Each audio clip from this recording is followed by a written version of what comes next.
If you need to update an event in Google Calendar, whether it's changing the time, the date, or any of the event details, this quick tutorial will walk you through the process step by step. It's simple, it's fast, and once you know where to click, you can make changes in just a few seconds. If this video helps you out, make sure to hit the like button and subscribe for more easy tech tutorials just like this.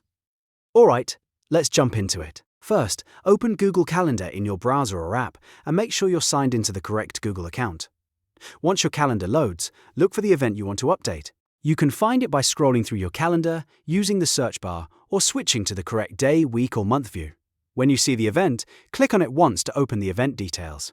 A small pop-up window will appear with the event information. Now look for the Edit Event button, which usually appears as a pencil icon.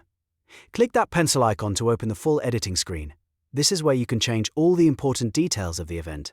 From here, you can update the time if your schedule has changed, adjust the date if the event has moved, and edit other information like the title, location, description, guests, or notification settings if needed.